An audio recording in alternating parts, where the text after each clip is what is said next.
give me X amount of new patients and my business works and I'm profitable. That model's not working anymore because cost of goods are up, labor's up, the cost of debt is up, everything is more expensive. So that model doesn't work anymore. And dentists are kind of panicking a little bit because they just get to the end of the month and there's not as much money. And just dentists have historically not tracked all that stuff. So there's a big shift now in people understanding their numbers and understanding like what in the world is going on with my business. So now marketing comes into that, obviously, because it's not as simple as just get this many new patients. Also, you have to have a scalable marketing solution if you are going to take that approach, meaning I need 40 more new patients at this office. I need to hire an associate. I have to make all those economics work.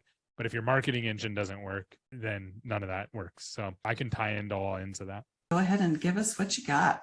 Absolutely. My name is Gary. I am the founder of SMC National. We are a growth partner in the dental industry, and we only work with dentists. So what that means is we work with dental offices and help them figure out what trouble are they having around growth. Is it a marketing problem that they have? Is it a front desk problem that they have? Is it a bandwidth problem, scheduling patients too far out? Is it a closing problem? Do they not know how to present treatment? We help them identify those problems, and then we help them get the kind of patients that they want into their office so they can grow the way that they want. Yeah, I like how you diagnose the problem first. I love that because it's not always about marketing. It's not just marketing. You can't market and expect results without knowing how to work with the responses that you get. 100%. Yeah. So I'll give the audience some averages. These are kind of mind blowing right now in the dental industry. So the average dental office unanswered call rate during normal business hours. If I ask your audience, what is your unanswered call rate right now during normal business hours? People would throw out guesses. They'd say 3% or 5%. And then my next question to them would be, do you track it? The vast majority don't. And if you don't track it, you're around the industry average. The industry average, this is not an exaggeration, and these aren't just my numbers. We track this, and so I see it, but I've talked to a lot of other people from a lot of other companies that track it. So you have proof. Yes, it's proof. This is the industry average. It's 30 to 35%. Wow, that's not good. That's really, really bad. And here's why it's bad. If you're spending $10,000 a month on marketing, I'm just using a round number, you're losing $3,500 a month to unanswered calls during normal business hours. And so if you don't know that number, that's probably your biggest hindrance in marketing right now, like bar none. Okay, so then let's go to the next step. Average phone conversion. So if we send in marketing leads to an office and you are answering the phone, what is your front desk conversion rate for just marketing patients, not for patient referrals? And here's why that's so important. Patient referrals always convert. Doctor referrals always convert. You don't even have to be good on the phone.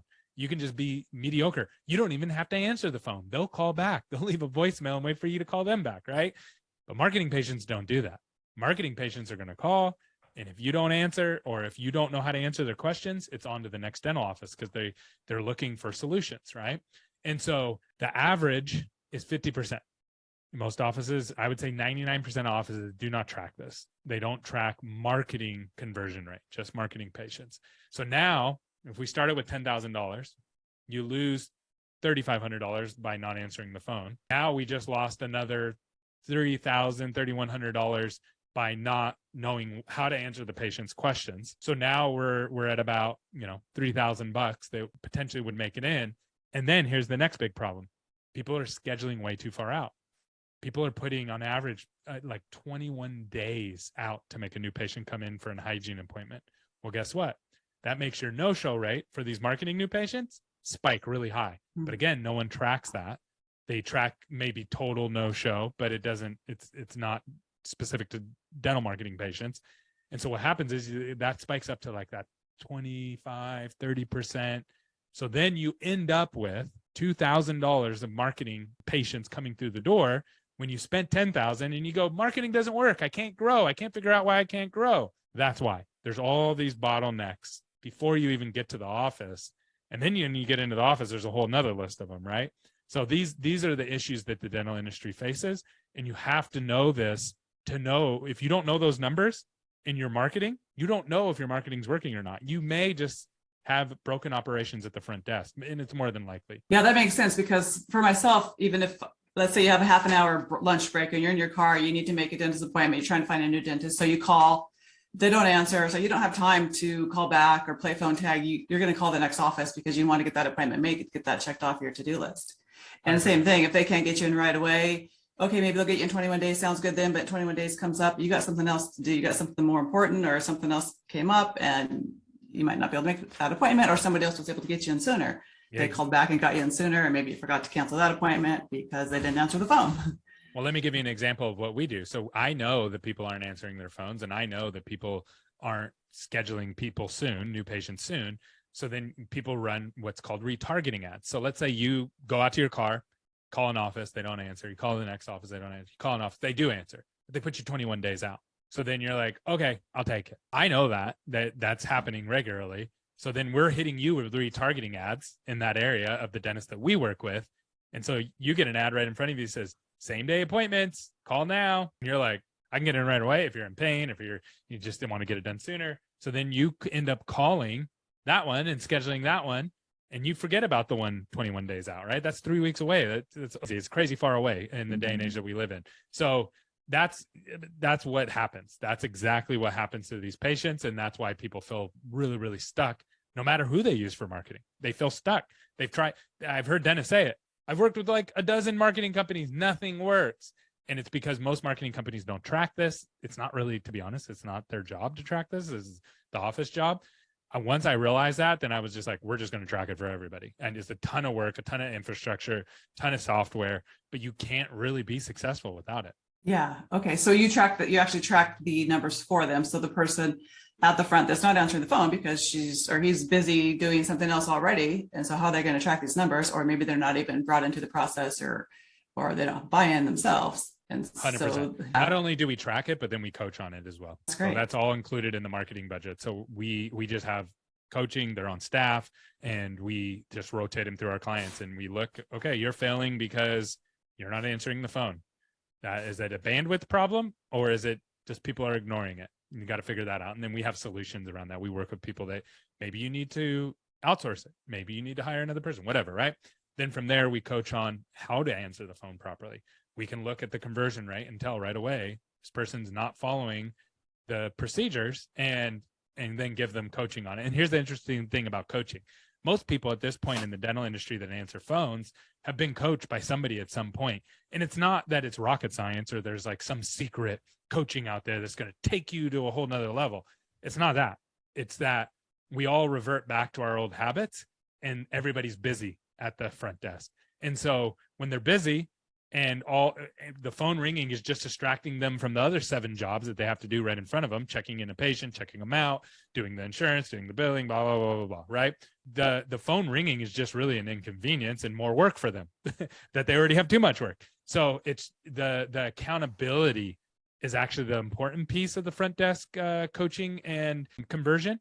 And so we track that. We track it by person. So every single office, every single person, we can see how they're converting the new patients and from marketing, and we can listen to each of those calls. Okay. So you do listen to the calls to help provide insight on how to close the deal better, easier, and you have give to positive coaching enforcement. Hopefully people are open to that idea. I know that's a whole nother situation when you're coaching teams, which I've done, and not everybody wants to be coached. That's why we call ourselves a growth partner. So when you work with us, this isn't just about us sending you leads, because anybody can do that. It's very easy in the dental industry just to get a bunch of people to hit a website and say, hey, I want to come there. There's actually an abundance of new patients. The problem is that black hole that I told you about, not answering the phones, not converting on the phones, not scheduling and getting them in a reasonable amount of time. And the problem is the dentist or the owner doesn't know that those things are happening. So you have to close that. And that's what we really focus on, is closing that, so that way the office can grow the way that they want. Okay. Yeah, I love the growth partnership. That sounds so much better. Just in the words, right? The terminology makes such a difference, and it's great. And another thing on the phone call thing real quick is also, if you do call someplace and they're busy, and it's almost like they want you to go away, like, so you don't feel welcome. 100%. I mean, I've walked into places where they're like, oh no, a customer. And you just, if they don't say it, you feel it, it's on their face. It's like you're bugging them, you're in their way. And I've worked up front before. I started in dentistry at the front desk. So I know, you know, sometimes you are in their way, but you shouldn't be. You want patients to come in the door. So that's great. You're able to diagnose that and determine where the leaks are or where the blockages are. Yeah, 100%. Yeah, because again, it goes unnoticed. Like the doctor doesn't see it. They're back busy with the patients doing treatment. So they need to be made aware that, hey, this isn't working. He isn't doing a good job with these patients. They're not making them feel welcome. Or here's another one that I see all the time. They're screening. So here's what happens. The dentist is back doing work, comes up and goes, ABC insurance, another ABC insurance patient. It drives me nuts. They're communicating. They're not telling the front desk to do anything, but they're passively communicating action, right? So then what the front desk does, they start screening out ABC insurance. Now, maybe ABC insurance is great. 10 of the patients, you get 10 patients, 2 of them are horrible and it frustrates the dentist, but the other 8 are really good. And it's a really wise business decision to work with ABC dentist or ABC insurance. But the way you communicated about it, the front desk starts screening. And that's just one example, right? It could be the type of, I can't stand emergency patients, that, whatever it may be, right? Well, next crown, I want to do crowns. One more crown today. Yeah, exactly. And it might be the best time in chair revenue generator for your office. But what you just did is you just created a filter at your front desk and they're blocking out patients and the office has no idea.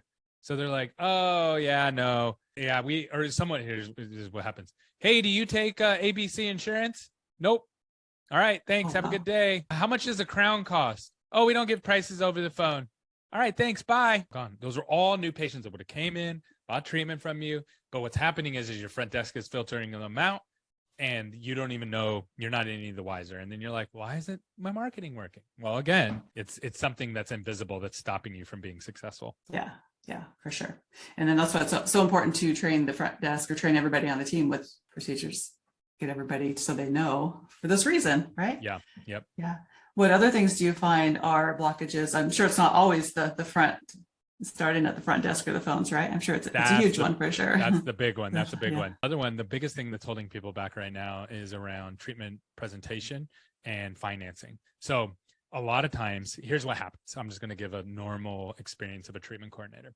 So a treatment coordinator is working in an office and they, one day the doctor says, hey, we have this new patient financing and we should give it a try. Like, I think it'll be really good. So the treatment coordinator goes, okay. And Susan comes in, one of their favorite patients, and Susan needs some work done. She's been coming here for 10 years. She's the best. And they go to put Susan through the patient financing and she gets disqualified or doesn't get the whole amount or whatever. And so the treatment coordinator feels horrible, right? Like, and she has to deliver that news and she's just like, this is so hard.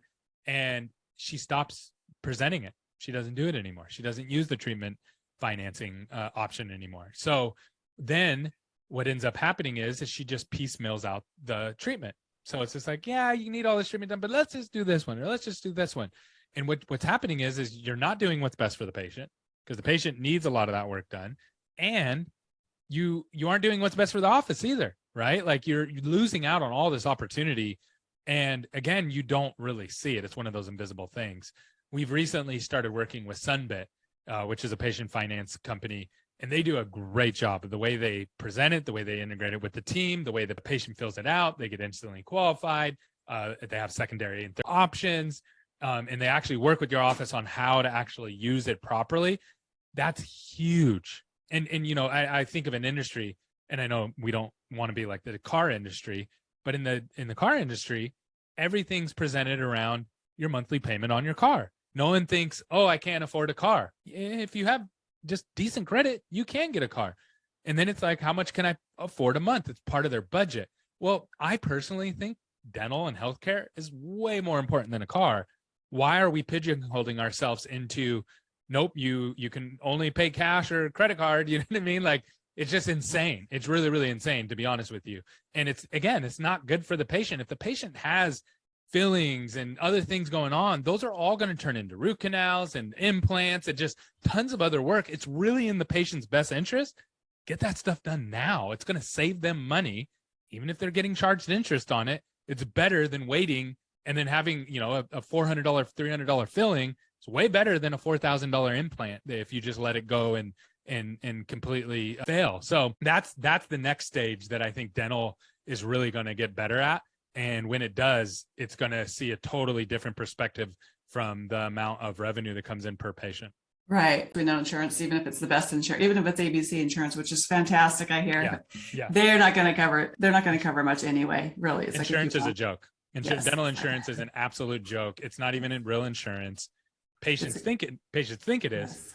but we all know it's an absolute joke. Yes. And so we start right away with the sales process, asking them what insurance they have and, going over their insurance first. And so we're training them that the insurance is what's important. And then whatever the insurance says or whatever the insurance covers, and assuming that they don't want to pay out of pocket, or assuming that they don't have the money, and or taking our own limiting finances, beliefs. like, oh, that's a lot of money. $500 is a lot of money. Well, it might be for you or for you at the time, but maybe it's not for the patient, or the patient, not for their health. And so we're putting cars ahead of 100% life, really. One of my kids went in to get Invisalign, and they were just like, they sold him out of it. They told him, and he needed it. And they were like, it's this much, and it's this many thousand, and it's going to be this big of a payment. Like, do you really, are you really thinking about it? They literally sold him out of it. And the other thing, going back to, and that happens all the time. Like, people are selling people out of dentistry, which is wild. I heard that. So the other thing with insurance, it's so simple to have a conversation with the patients about it, is like, look, that's great that you have such and such insurance. It almost doesn't matter, right? Unless it's like Medicaid or something, or some weird HMO. Outside of that, if it's a PPO, it's like, that's great that you have that. Here's the honest truth. Dental insurance is really, really tough on the patients. And here's why. So someone has to be the bad guy. So let's make the insurance company. The insurances are tough because if you have you have health insurance, right? Yes. If you have a heart attack, you pay a deductible, you go in, they fix you. You have car insurance, right? Yes. If you go out, you wreck your car, they're going to fix it. They're going to get you back to whole. You have house insurance, right? Or renter's insurance, right? Yes. If your house burns down, they replace it. If they even put you in a hotel while they're replacing it. If you have renter's insurance, if you're renting your apartment, something burns, you get all your stuff inside your apartment replaced, or in your house that you're renting. It all gets replaced, all back. You get made whole again. Dental insurance doesn't work that way. It's basically like a little coupon book. You get a little bit, you get your 2 cleanings, you get your exam and x-rays, and you get your X amount of benefits towards certain things every year, and then it resets, but it's very, very minimal. It's very, very small. And so at our office, we have this exam and x-ray for this much. We're just going to get you in here, get you taken care of, so you don't even have to worry about insurance. We'll figure all that out later. When you explain it to the patients, they get it. They understand it. But again, like to your point, we're using it as a barrier rather than an opportunity. Right. Because I even have friends that don't have dental insurance. So like, oh, I need to get my tooth fixed, but I don't have dental insurance. Or, oh, I don't want to call. I'm embarrassed because I don't have dental insurance. I'm like, are you kidding me? Like, they want you to call. They love you. That's our favorite kind of patient. If you're going to the right office, if you don't have dental insurance, that's fantastic. I mean, because they have the money to pay for it. So they think they have to have insurance, even if they have the money, this is how people are trained. It's like, no, trust me. I go, you're going to call them, tell them you don't have insurance, you're paying cash. Do you have Cindy, do you have dental insurance? I do. I would never pay for dental insurance. It's through somebody else's employer that it's a benefit to them. I don't have dental insurance, and most people working at dental offices don't have dental insurance, right? Right. Yeah. So here's how you deal with that. Oh, Cindy, it's not a big deal that you don't have dental insurance. To be honest with you, almost nobody in our office has dental insurance, and it's because dental insurance doesn't make a huge difference. And we can explain all that when you come in and take care of you, but just know you're welcome here, and we'll make sure that you're taken care of. And when you explain that to patients, it's like a light bulb goes off. They're like, oh. Yes. So we need to educate the public, our patients, of that as well, especially when they call. And that's part of your training, right? Yep, 100%. Yeah. All right. And then so when you get the treatment planning, do you recommend when you're doing your coaching for as far as the treatment planning coordinator? Because I see a lot of people at the front desk trying to go over finances and check patients in and answer the questions up there when the phone's ringing. Or do you recommend that somebody like in the clinical area does it, like the hygienist or the treatment coordinator assistant, ideally somebody that can sit down with them in a private area and take their time to do this? Yeah, 100%. If you go and look at anybody who sells anything anywhere, unless it's like the hot dog stand, right? Or something like that, you don't just, let's just do it right here. Let's do the transaction right here. You pick what you want, and then you go have a conversation about it in the finance room, and you talk about, here, let's figure out how to get this done for you. This is what you need. Do you understand it all? Are we on the same page? Okay, great. Let's now figure out how we can help you do that. And so, a lot of times people are just brushing over that, and And then this goes, another thing that we do full arch. So we work with a lot of offices doing full arch. And so they think, oh yeah, I'm just going to add full arch to my office. I'll go down to Mexico, do a couple courses, I'll get trained, and we're ready to go. And it's like, you're not even close to being ready to start yet. And here's why. You can't even close fillings consistently. Your treatment coordinator is intimidated by anything over $2,500. How in the world is she going to close a $25,000 to $50,000 to a $75,000 case? It's not going to happen. And so there's a whole nother process, and it's totally different. But once you learn how to do that process and closing those full arch cases, all the rest of it's really, really easy. Yeah, I like full arch cases. Once you get trained on it and get used to, like you said, that it's better. It's better because it's one time sitting down with them, getting all the financing in order, less appointments. It's just so much better, and so it saves so much time and money for you and the patient. Really, it's also life-changing. Yeah. So when you give me a filling, I'm like, thanks, doc. Thanks, guys. Have a good day. And it's like, that was kind of inconvenient, but I got my filling done, or I was in pain. I'm not in pain anymore. Thanks. Full arch, people are like crying and it's not coming out. You know what I mean? Like, you change their life. Like, to me, that's if I was a dentist, I would want to focus on the stuff that makes people cry, tears of joy. It is so great. And then, so having everybody trained too, like I've been blessed to be able to attend many CE courses with dentists that I work for, and doing exactly what you're saying. And it's fantastic. Tell me all the kind of coaching that you guys provide. Is it all with the marketing, or what you see wrong with the marketing, and then you provide coaching in those areas? Or do you do coaching without the marketing? We're a growth partner. So what that means is we're a marketing company that does the necessary things to help your office improve.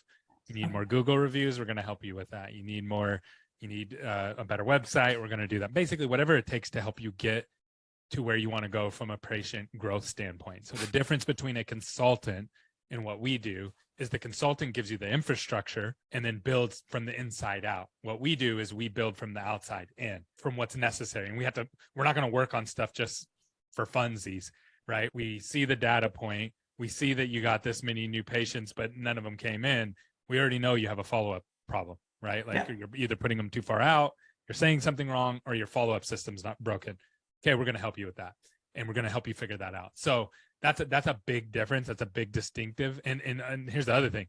You still need all the coaches and the consultants and all that kind of stuff. We don't come in and give you a total view fix, right? Again, we're only looking from the inside out, following that new patient through the journey, trying to help fix those problems.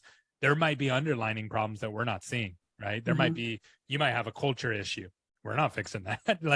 Stuff we're doing is only going to make the culture issue worse, right? You might have a leadership problem. We're not fixing that, right? You might have a structural problem. I see this all the time, where it's like, well, at this office, the doctor's the decision maker, but at this office, the office manager's the decision maker. And at these group of offices over here, the regional manager's kind of the decision maker. And it's like, okay, well, who do we talk to when we want to make decisions around marketing? And it's like, well, it's different every single time. That's really hard to scale. So it's like, we don't fix that. We don't come in and say, here's how you should structure your group or your DSO or your practice.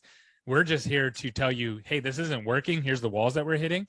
And so we work really well with consultants and coaches out there to help really level up offices, because if they help you with the infrastructure on the inside, marketing's so much easier.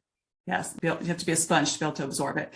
And so consultants, we all work together for this reason, because it takes a lot of different avenues. And I know our time's short, so we can close up here in a minute. Are you on your treadmill right now? I am. Okay. I am. Yeah. So how can we get a hold of you, Gary? I'll put your information in our show notes and on the website with all of your links and bio. Yeah. If you want to talk to me directly, my social media is the best way.